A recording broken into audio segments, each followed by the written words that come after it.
কারণ আমরা রক্ত দিয়েছি, জীবন দিয়েছি। আমার আবু সাঈদ বুক পেতে দিয়ে প্রমাণ করে দিয়েছে আমরা রক্ত দিতে জানি, জীবন দিতে জানি, কিন্তু আমরা স্বৈরাচারের জুলুম মেনে নিতে জানি না। আমরা স্বৈরাচারীদের দোসরদের শাসন মেনে নিতে জানি না। আমরা সুখী সমৃদ্ধশালী স্বাধীন সার্বভৌম বাংলাদেশের প্রত্যাশা করি। এই স্বাধীন দেশে কোরআনের কথা বলার অধিকার থাকবে না, এটা অন্তত মেনে নেওয়া যাবে। সুতরাং আমি বলবো, কোনো কারণে ভাই ভাই দ্বন্দ্ব যেন না হয়। ভাই ভাই যদি দ্বন্দ্ব হয়, চট করে ঢুকে যাওয়ার ভয়টাও কিন্তু মনের মধ্যে রাখার দরকার আছে। কারণ আপনি দ্বন্দ্ব করতে করতে এর মধ্যে অনেক কিছু হয়ে যেতে পারে। পেয়েছেন বলেই মনে করেন না জিতে গিয়েছেন। জিত যেমন আছে, হারও তেমন থাকে, ঠিক না বেঠিক? 25 বছর পরে এসেছিল 5 বছর, আবার গিয়ে 5 বছর পরে এসে 15 বছর। আবার মনে করেন না যে আসবে না। যদি আপনি অবহেলা করেন, ভুল করেন, তাহলে আবার জগদ্দল পাথর। যেভাবে আল্লামা সাঈদী বলেছিলেন, আমি বাংলাদেশের উত্তর গগনে কালো মেঘ দেখতে পাচ্ছি। যদি সফলভাবে মোকাবেলা করতে ব্যর্থ হন, এমন গাঢ় কালো অন্ধকার রাত আসবে যার শুভে সাদিক হওয়া সম্ভব। এবং সেটা প্রতিটা কথা বাস্তবে পরিণত হয়েছিল না, হয় নাই? প্রতিটা কথা বাস্তবে পরিণত হয়েছে। সুতরাং মাথায় রাখবেন, ভাই ভাই দ্বন্দ্ব করবেন, অন্যায় করবেন, জুলুম করবেন, চাঁদাবাজি করবেন, মানুষকে মারবেন, ধরবেন, অহংকার করবেন, চেয়ারের বড়াই করবেন, পাওয়ারের বড়াই করবেন, এই চেয়ারেই পাওয়ার চিরদিন থাকবে না।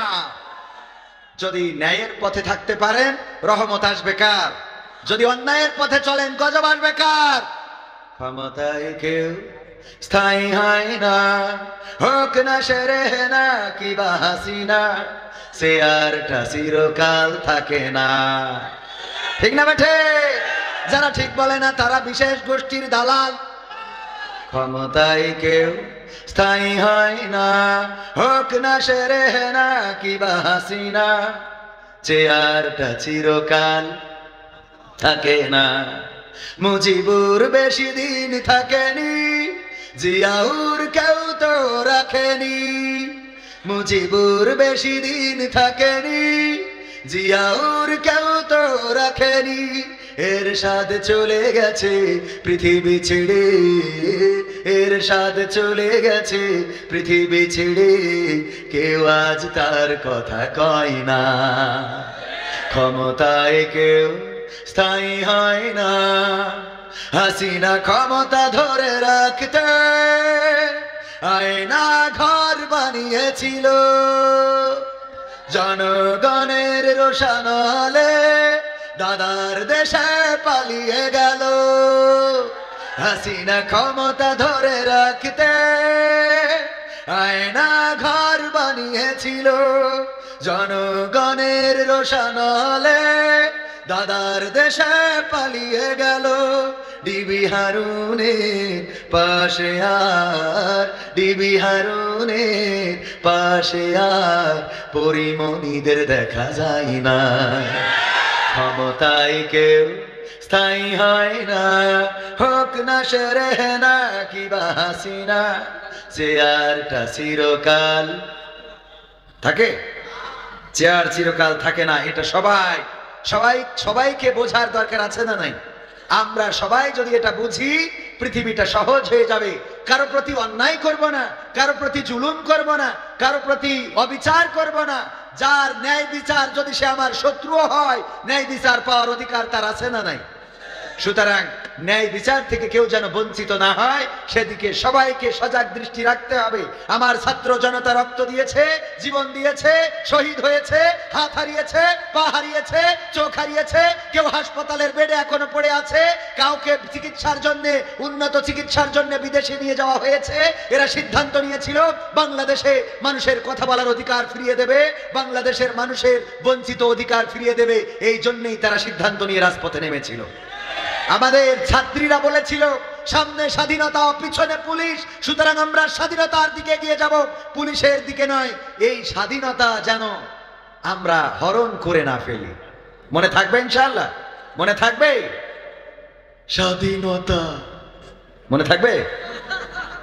বাগুড়ি আল কারিম জামে মসজিদ এবং হাফিজিয়া মাদ্রাসা এতিমখানার উন্নয়ন কল্পে আয়োজিত ৪র্থ বার্ষিক ওয়াজ মাহফিলের শ্রদ্ধাভাজন সভাপতি জনাব আলহাজ মোহাম্মদ বখতিয়ার রহমান সাহেব, প্রতিষ্ঠাতা সভাপতি আপনার এলাকার কৃতি সন্তান, গণমানুষের নেতা, জনমানুষের নেতা, বিশিষ্ট ইসলামী চিন্তাবিদ, বাংলাদেশ জামাত ইসলামের কেন্দ্রীয় কর্ম পরিষদ সদস্য জনাব আলহাজ হযরত মাওলানা মোহাম্মদ আজিজুর রহমান সাহেব দামাত বরকাতুহু। এছাড়া বিশেষ অতিথি হিসাবে আর উপস্থিত আছেন জনাব মোহাম্মদ তাজউদ্দিন আহমেদ।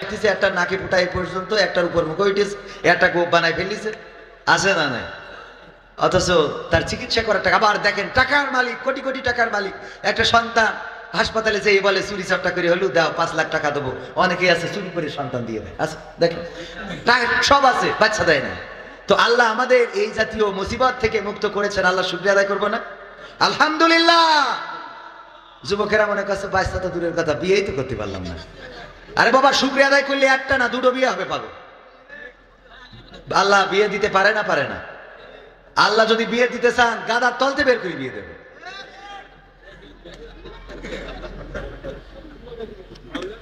আসসালামু আলাইকুম। আপনি আমাদের এলাকায় মাহফিলে এসেছেন, এতে আমরা সকলে অনেক খুশি। আমার পরিবারের সকলে, আপনার ঠিকানা টিভির সকল টিম মেম্বার সহ আপনাকে অনেক ভালোবাসে এবং আপনার সকল ওয়াজ ও ভিডিও আমরা দেখি। আমার পরিবারের সকলে আপনার ওয়াজ না শুনে ঘুমাতে পারে না। আপনার কাছে আমাদের বিশেষ অনুরোধ, এমপিরা সব কোথায় গেল, কোথায় কাদের কাকা এবং প্রবাসীর গজল, এই 2টা গজল আমাদের শোনাবেন ইনশাআল্লাহ। এত কায়দা করতেছে, আমি কাছে বিয়ের জন্য পত্র পাঠালে, কারণ এই জাতীয় পত্র পাঠায় আবার হুজুর আপনার ভাল লাগে, বিয়ে করতে চাই। ঝামেলা আছে না নাই? আজকালকের ছেলেরা বই নিয়ে আর বসে না, ও বাবা গুগলে সার্চ করিয়া পড়ে তো। ওরে কালের মেয়েরা কোরআন হাদিস ধরে না, আমার এখনকার মা বোনেরা কোরআন হাদিস পড়ে না, ও আল্লাহ টিকটকে ভিডিও ওরা করে। আজকালকের ছেলেরা বই নিয়ে আর বসে না, গুগলে সার্চ করিয়া পড়ে। আপনাদের বিশ্বাস হলো না? আচ্ছা, আপনাদের এনার্জি নেই কেন? এখন তো কেবল শুরু করলাম, আপনারা আওয়াজ দিবেন, এমন আওয়াজ যে আওয়াজে শয়তান পালিয়ে যাবে। এই আওয়াজ দিতে রাজি আছেন? লিল্লাহি তাকবীর। আওয়াজ আরো জোরে হওয়া দরকার ছিল। দাঁড়ানো মানুষেরা, আমার দাঁড়ানো ভাইয়েরা, একটু বসা যায় না? যায় না? বসা যায়? দেখেন মেহমান চলে এসেছে, আমাদের মেহমান বৃন্দ একে একে চলে আসবেন। আর আমরাও, কে আসছেন? আমাদের তাজউদ্দিন সাহেব। লিল্লাহি তাকবীর। বিশেষ অতিথির আগমন। এই এরাম করলে আপনারা ক্ষমতায় যাবেন কি করে? বিশেষ অতিথির আগমন, বিশেষ অতিথির আগমন। মাহফিলের পক্ষ থেকে, বাগাছড়াবাসীর পক্ষ থেকে লিল্লাহি তাকবীর।